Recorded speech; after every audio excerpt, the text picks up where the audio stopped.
Hello, my name's Duncan, and welcome to Back Away from the Donkey and Bath books, and welcome to all the wheel rims. I will get that term used for people who are into the Wheel of Time. You will forever be wheel rims. I'm sorry, it needs to be said. But yes, this is my second of my reading through the Wheel of Time for the first ever time. If you've not seen my previous video, there's a little playlist with it on, but basically I am reading through it, and I know very little about the Wheel of Time. I watched the TV series whenever that was released and got very confused because I'm a bit stupid like that. And I have known about the book obviously since 1990, but I've sort of avoided it and I've avoided reviews, so I know very little. So you'll be discovering it with me. And after I started reading it, I decided it'd be quite a nice, interesting way to slowly read it. Unlike some books you race through, even though I could because I'm really enjoying it. Slowly read it and then just explain my thoughts on it. So these are not going to be sort of literary insights that nobody's ever had, but it's just my sort of thoughts. I have my little that's the version I'm reading at the moment with the Darrell Sweet cover. I said if you go back to my last video, tell my history with the covers, and I have my trusty little notebook here because some of the notes I've made just so I remember what's going on. So this is the first section of it. My last video I did the prologue, and this time I'm doing chapters basically 1 to 9, 1 to 10. I'm up to page 147. Okay, and my initial feelings, first paragraph in any sort of epic fantasy needs to sort of set the scene well, and I actually thought this one did a very, very good job. It gave you the feel of the world, and if you'd missed the prologue, it would just sort of comfortably pull you in without sort of too much exposition, but enough to keep you going. And so I thought that was a really nice opening paragraph. And then we go on to the main story. In the main story, we start checking here. Forgive me if I butcher any names, okay? My pronunciation is what I pronounce in my brain, and then I come to pronounce them outside, and they may sound different. But the first bit is you're following a young man called Randolph Four and his father Tam as they are taking some, I think it's cider apples or apples or something, to the local town in a place called Two Rivers. And this is a quiet little town, as sort of epic fantasy started with. And what's interesting is Rand sees a mysterious cloaked figure that makes him feel uneasy that then his father doesn't see. And I'm going to get the word out of the way to start with, because I think the word trope is totally overused on BookTube and in the world. I think, and half the time people mean cliche and they don't know the difference between cliche and trope.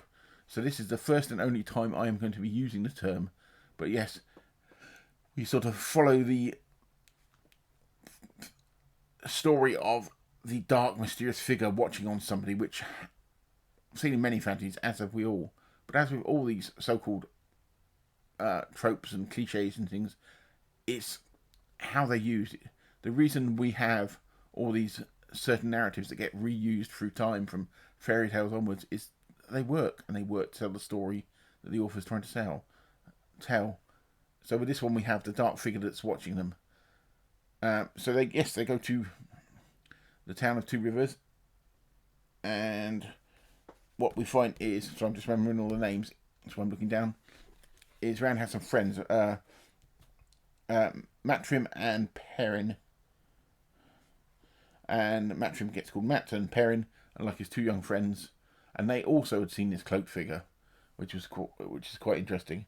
There's also a youngish girl called Egwene, who is, unlike any of them, is the one who dreams of going off and travelling places, which is quite interesting. You sort of, because normally in these sort of stories you get the main young man, he's the one who dreams of going off. But what I'm discovering in Robert Jordan's book here is the fact that compared to a lot of other fantasy written around that time, written before it and even after it, that the female protagonists are a lot better written and they're a lot more there in your face in a very, very good way. But Egwene, I think that's how you pronounce her name, she wants to train Bear Wisdom, who's like a wise woman, sort of healer, but they are like the leader of the Women's Council. There's two councils, a Women's and a Men's Council, and it seems to me that the Women's Council has a lot more heft than the men's council. I don't know whether that's true, but that's how it feels, the way they're talking, because they sort of meet separately and then they discuss stuff between them. But it's been a really, really long winter in this little village, and coming up they've got a spring festival, which everybody's quite excited about. And the spring festival, there's a gleeman who's like a minstrel salesman type of person coming up. But also have appeared is two strangers, which is a lady and a soldier who seems to serve her. And the lady is called Lady Moraine, and the soldier is called Lan. And these are quite mysterious figures. It almost reminded me of... I'm going to mention Lord of the Rings in Lord of the Rings comparison, because you can't do any fantasy book and not really sort of do comparisons to that. But if you remember when they met Aragorn, when he was called Strider in Bree, he was like a mysterious figure that you weren't sure whether it was good or bad. And in some ways, that's the sort of feeling you get with Moraine in this. But she shows quite a bit of interest in Rand and his friends, asking, where they're born and just lots of background stuff. Also, another mysterious person turns up. Well, he's not really mysterious. He's like a peddler. And he tells people of war. There's been some wars in Far Off Land, which sort of worries people, and they have to talk about it. So anyway, Rand and Tam have to go back to their farm, which is on the outskirts. And when they are out there, they get attacked by Trollocs. And Trollocs are like these half man, half beast. I get the feeling from the legs they're almost maybe goat-like. I could be wrong here. I may have missed a description there. But they attack the farm, and what happens is Rand escapes with the aid of his father Tam, who basically holds him off with this mysteriously well-positioned sword, not positioned, well-made sword that he had, that Tam never thought about, and he wondered where he got it from. Whilst Rand wondered where Tam, his dad, had got him from. But anyway, so Tam escapes to the woods, and then his father, Tam, also gets out, but he's like really, really badly wounded. So there's still Trollocs in the woods looking for them.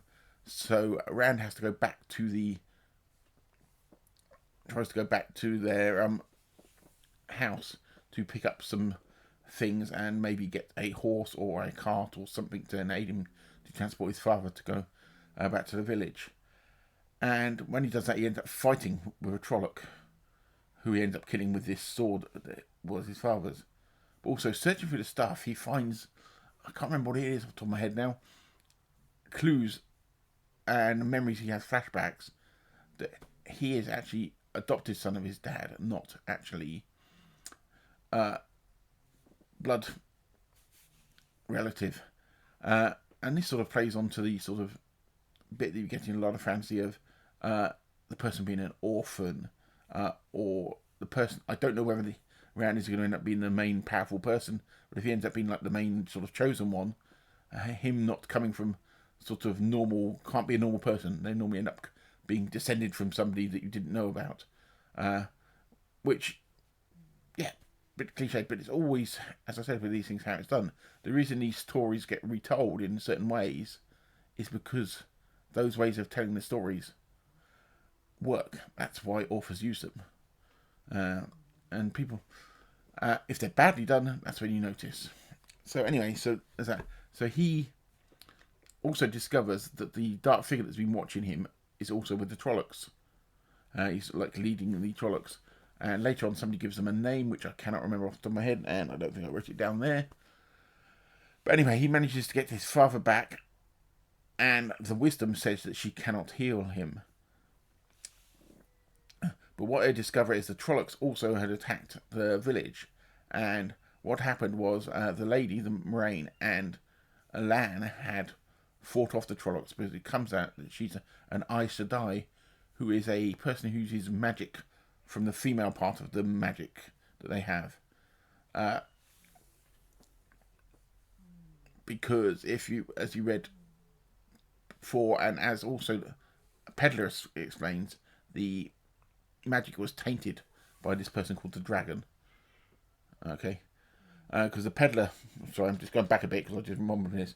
Because the Peddler, when he talks to the people and tell them of wars out there, he also mentions the fact that somebody's pretend people are claiming to be this dragon, who is this person who's using the male part of the magic.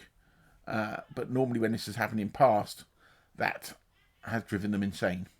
So I'm leaping back to the full tier because I keep forgetting bits of what I'm doing it. So anyway, Moraine is asked for help to heal Tam. And Rand knows that there will be a price for this because the Aes Sedai sort of people know that they never sort of give anything away for free. But all she asked was for him to go with her. And basically she convinces him that the Trollocs were there to basically go after him and his friends. So it goes after him and his friends. So she manages to heal her dad, and then through convoluted means manages to persuade Mat, Perrin, and Rand to go off with her and Lan on a journey. So this is like the beginning of, you know, the normal journey that they do in a lot of fantasy books. And that's probably where I'll stop explaining the plot there. You know, we see lots of journey narratives through fantasy, and it's how they, you know, like Bilbo, everybody goes on a journey because normally you can't to experience new things. So that's how it sort of rounds itself up to that point. And so it feels very Fellowship of the Ring-like at the moment. Not in the way it's written, but in the way the plot's progressing. But if I remember right, I'm sure I read somewhere that Robert Jordan on purpose wrote the opening chapters to feel that way. Could be wrong. Any of you Will Rims down the bottom, please tell me if I'm wrong here. But I'm finding the relationship between sort of the male and female parts of the people quite interesting because of the way the powers seems to be distributed between them. And to me, Rand is obviously the chosen one, though I could be wrong. Maybe it's one of the other two because they wanted all three of them. But as the book has focused on him initially, and they've said a bit about him not being the real blood son of his father, that would sort of add up to me, but I could be wrong. But so far, I'm really enjoying it. So that's the first part of this. I am nearly through my second chunk, so I'll probably be doing another video on that later this week. Feel free to comment below and say anything you want to do, and I will speak to you all very soon. And that's it. Bye-bye for now.